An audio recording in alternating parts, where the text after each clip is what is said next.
Fala galera, beleza? TM News na área, TM News com muita informação pra gente falar aqui de novo de Vasco, falar de tudo que tá acontecendo. Antes da gente começar o vídeo, como eu sempre peço aqui, deixa o like que ajuda muito a gente a continuar crescendo e se inscreve no canal. Deixa o like, clica aqui embaixo, ó, botãozinho vermelho, se inscreve no canal, que isso ajuda muito a gente e dá essa moral pra gente, né? Pô, vídeo todo dia, live todo dia, deixa o like, se inscreve no canal e bora pra cima. Vamos começar falando aqui de Vasco Criciúma, notícias boas, tá? Ontem, Maicon, Vegetti e Piton treinaram normalmente, tá? Então eles devem ir para o jogo. Maicon, Vegetti, Piton. Maicon e Vegetti não treinaram nem segunda, nem terça, nem quarta. Ontem treinaram e hoje devem treinar normalmente. Ainda serão reavaliados amanhã, no sábado, que é quando o Vasco viaja. É uma vitória fundamental esse jogo contra o Criciúma. O Criciúma tem um jogo a menos, tem 3 pontos a menos também. Então é um jogo fundamental para o Vasco continuar na primeira página da tabela, ou brigando ali entre os 10 primeiros. Vale lembrar, né? Tem muito time que tem jogos a menos e tudo mais, mas a gente pode ver aqui, ó, o Vasco está à frente do Bragantino. Com um jogo a menos, o Bragantino pode passar o Vasco apenas com um empate. O Inter pode passar o Vasco porque tem 3 jogos a menos ainda. O Juventude já não tem mais como passar o Vasco. Logicamente, nessa rodada, tem mais jogos a menos que o Vasco. E o Grêmio aí também pode passar o Vasco em caso de vitória. O Criciúma pode passar caso vença o Vasco. Então o Vasco tem que ganhar esse jogo para não ficar dependendo aí de outros resultados. Vence no domingo, ganha com tranquilidade, 2-0, tá ótimo, Vasco.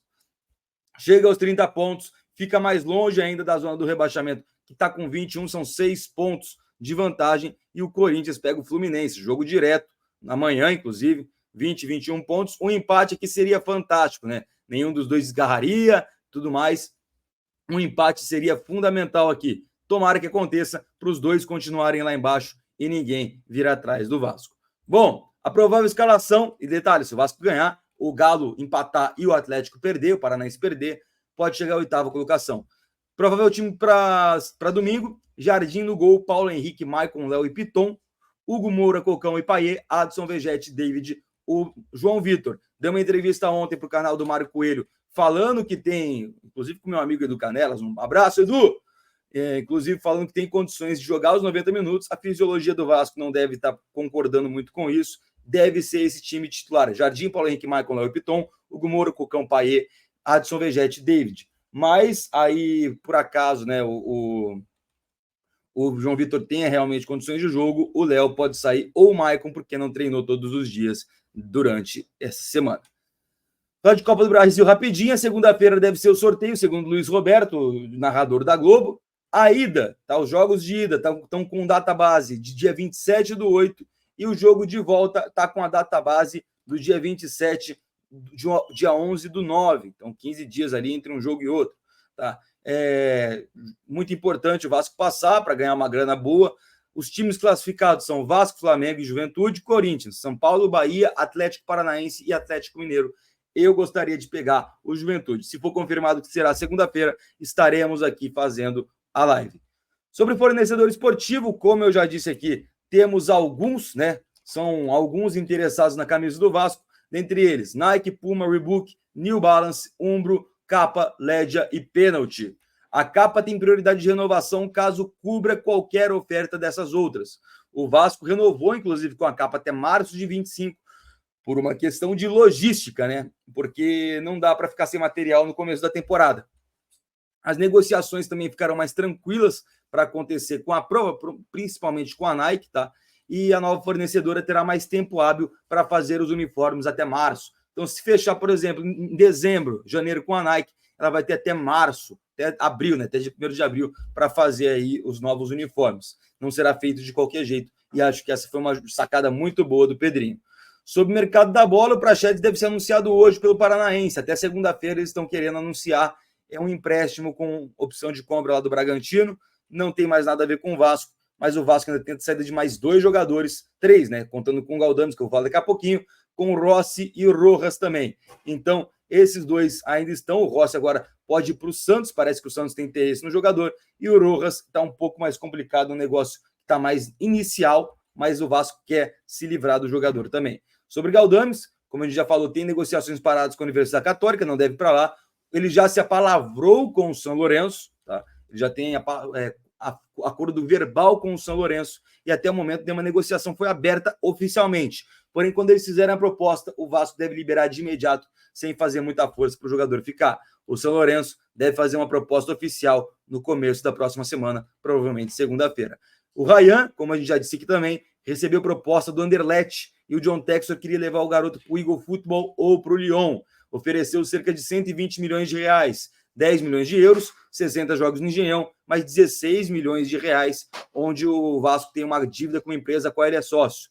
E tem uma cláusula nesse contrato do Ryan que ele não poderia jogar pelo Botafogo. Agora, além dessa questão toda do Botafogo, do John Textor, do Anderlecht e de Sporting e Chelsea, Manchester City, Barcelona e Udinese também demonstraram interesse. Porém, o Pedrinho vetou qualquer venda nesse momento, falou que não vai vender o jogador, a não ser que a proposta seja muito boa, e o Ryan quer ficar no Vasco, tá? O Ryan quer ficar no Vasco, quer se recuperar, quer recuperar o seu futebol. Então, o Ryan pediu para ficar e só vai sair se a proposta for irrecusável. Detalhe, para começarem a conversar uns 200 milhões de reais. Sobre o Oscar, gente, como ainda tem gente que me pergunta nas redes sociais, não tem nada com o Vasco, o Flamengo tem preferência, está muito à frente nas negociações, o salário vai cair muito dele nesse ano lá na China e ele vai para o Flamengo lá em janeiro, tá? Se não for, só se o pessoal da China conseguir melhorar muito o contrato dele, mas não deve fazer isso e o Flamengo tem uma obsessão pelo Oscar, ainda mais agora que o Claudinho não veio. Sobre o Yuri César, o jogador já topou, deve haver uma oferta na próxima semana de empréstimo, só que o clube dele vai ser difícil de convencer, é o Shabab Al-Ali. O Serginho fechou com o Criciúma, tá? Empréstimo até o final do ano, mas o Criciúma pode aí optar pela compra, tomara. Sobre a venda da SAF, o Pedrinho criou um conselho específico para tratar da venda da SAF. O Vasco vai ouvir investidores em Nova York agora, durante os próximos dias, e o outro motivo para a ida aos Estados Unidos é uma reunião com a EQEP. Ele vai ter um representante, dessa vez o Vasco presencial lá, logicamente o Pedrinho vai participar por teleconferência, e esse representante não faz parte do Vasco, é um dos profissionais mais gabaritados do mercado que o Vasco contratou. O Pedrinho quer ver qual investidor se encaixa mais no perfil do Vasco, não é questão de dinheiro, é uma questão de projeto, tá? Mas o Pedrinho vê com bons olhos o fundo árabe, porque o desenvolvimento na Europa e no mundo dos times dos fundos árabes estão dando muita preferência ao Vasco, tá? É por isso que o Vasco prefere eles. E vamos falar de Maurício Lemos agora, tá? Gente, a gente apurou aí que tinha algumas dívidas, né, do Galo com o jogador, porém algumas páginas estão falando que não tem. A gente fica meio que no escuro, porque no Galo a gente não tem tanta entrada assim. Temos alguma entrada, alguma conexão, mas é muito pouco, tá? Então, algumas páginas dizem algumas coisas, a gente apurou que tinha essas dívidas. Porém, se não tiver, e se tiver, eu já acho que não tem que vir mais, tá? Há uma expectativa que hoje o Maurício defina se vem ou não. Até segunda-feira parece que vai acontecer isso, mas pode ser hoje, tá? Eu não traria. Por quê? Já mostrou que não quer jogar no Vasco. Já mostrou que quer ficar no Galo. Deixa lá. Não fica correndo atrás, sabe? Deixa o cara lá. Deixa o Maurício Lemos em paz. Encerra essa negociação. Segundo o BTB Esportes, o Jonathan Santos, ele falou que o Lemos já teria aceitado vir para o Vasco, mas não parece que é isso que está acontecendo. Eu deixaria ele lá, deixa o cara para lá, não fica enchendo o saco. E, já que você quer ficar aí, fica. Mas tem sim a possibilidade do Maurício Lemos fechar com o Vasco hoje. Se acontecer, nós vamos abrir uma live aqui. Galerinha, live de hoje foi essa. Peço a vocês que deixem o like, se inscrevam no canal, isso ajuda muito a gente. E hoje, 6h30 da tarde, estamos de volta com mais TM News. Te espero lá.